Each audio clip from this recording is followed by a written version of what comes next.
కొన్నిసార్లు దేవుని గట్టిగా పట్టుకున్నప్పుడు ఒక కష్టం తర్వాత ఒక కష్టం కొన్నిసార్లు ఎలా ఉంటుందంటే, ఏంటండి సాతాన్ నా మీద ఏమైనా పగబట్టేశాడా, what's happening in my life, దేవుడు మర్చిపోయాడా, ఈ డౌట్ వస్తుంది కొన్నిసార్లు. ఏం జరుగుతుంది నా జీవితంలో, దేవుడు నన్ను మర్చిపోయాడా, ఒకదాని తర్వాత ఒకటి, ఎందుకు ఈ శ్రమలు, ఎందుకు ఈ ఇబ్బందులు అనే పరిస్థితి. యోసేపు జీవితంలో కూడా it was a series of trials, it was a series of test. ఒకదాని తర్వాత ఒకటి అన్నట్లుగా పరీక్షలు యోసేపు ఎదుర్కొంటూ వస్తే ప్రతి పరీక్షలో పాస్ అయ్యాడు, ప్రతి శోధనను జయించాడు, ప్రతి పరిస్థితిలో దేవుని నిందించకుండా దేవుని మీద ఆధారపడి బ్రతికినప్పుడు ఆదికాండం 41వ అధ్యాయము 41వ వచనం చూడండి.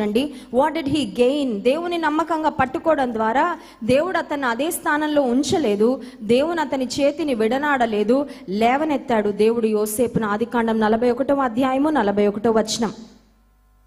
మరియు ఫరో, చూడుము, ఐగుప్తు దేశమంతటి మీద నిన్ను నియమించి ఉన్నానని యోసేపుతో చెప్పెను. మరియు ఫరో తన చేతనున్న తన ఉంగరము తీసి యోసేపు చేతిని పెట్టి సన్నపు నారబట్టలు అతనికి తొడిగించి అతని మెడకు బంగారు గొలుసు వేసి తన 2వ రథం మీద అతని ఎక్కించెను.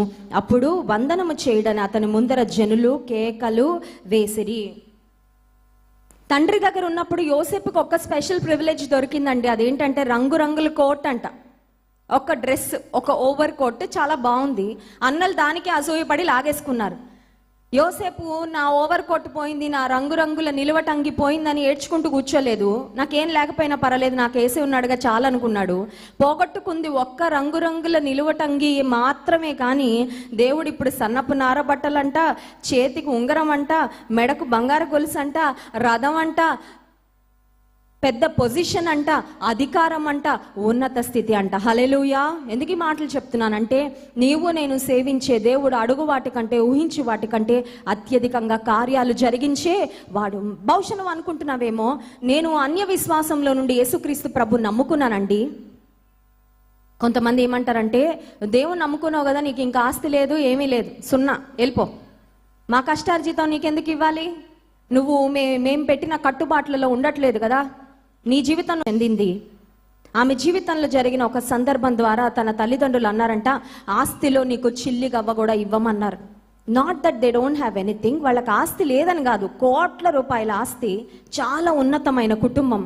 వాళ్ళు అన్నారు, రూపాయి కూడా ఇవ్వం, just get out of the house, ఇంట్లో ఉండి వెళ్ళిపో అంటే ఆమె పట్టుదలగా ప్రార్థన చేసిందంట, ప్రభువా నాకేమీ లేదు కానీ నాకు నువ్వు ఒక్కడవే ఉన్నావు, నా బంధువులు నా తల్లిదండ్రులు ఇంటిలో నుండి నన్ను గెంటి వేశారు, కానీ నువ్వు నా పక్షంగా ఉన్నావని రుజువు చేసుకొని ఎవ్వరి మనుషుల మీద ఆధారపడకుండా దేవుని మీద ఆధారపడితే ఇప్పుడు తన అమ్మగారింటి నుండి ఎంత తెచ్చుకుంటుందో కానీ దానికన్నా డబుల్ ట్రిపుల్ దేవుడు ఆమెకి ఇచ్చాడండి. హల్లెలూయా.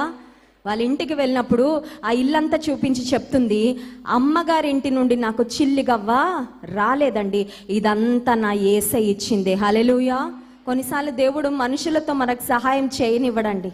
కొన్నిసార్లు దేవుడు కొన్ని పరిస్థితులు అలౌ చేస్తాడు మన లైఫ్లో, ఎందుకంటే ఆయన నామం అత్యున్నతంగా మహిమపరచబడడానికి, ఏ మనిషికి మహిమ రాకుండా ఉండడానికి దేవుడు కొన్నిసార్లు కొన్ని పరిస్థితులు అనుమతిస్తాడు.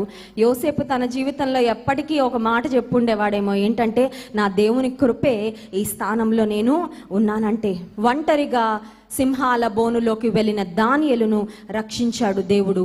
దానియేలు సింహపు బోనులోండి వచ్చిన తరువాత దానియేలును రాజు హెచ్చించాడు అనే మాట మనం గమనిస్తాము. దానియేలు యొక్క విశ్వాసము గూర్చి బబులోను సామ్రాజ్యం అంతటిలో కూడా ఆ మాట ప్రతిధ్వనించింది. Everybody knew that the God whom Daniel served is the living God, ఆయన సజీవుడైన దేవుడు అని ప్రతి ఒక్కరు తెలుసుకున్నారు. యోసేపు జీవితంలో ఒక బానిసను ఒక అధికారిగా, ఒక టాప్ మోస్ట్ అథారిటీగా పెట్టడం అనేది ఇట్ నెవర్ హ్యాపెన్స్. ఒక దేశంలో ఒక మంత్రిగా పెట్టాలంటే, ఒక ఉన్నత స్థితిలో పెట్టాలంటే కనీసం వాళ్ళు ఆ దేశంలో పుట్టిన వాళ్ళైనా ఉండాలండి, కనీసం సిటిజన్షిప్ ఉండాలి, ఆ దేశంలో పుట్టిన వాళ్ళు ఉండాలి. యోసేపుకు ఆ ప్రివిలేజెస్ ఏమీ లేనప్పటికీ దేవుడు యోసేపును హెచ్చించాడు.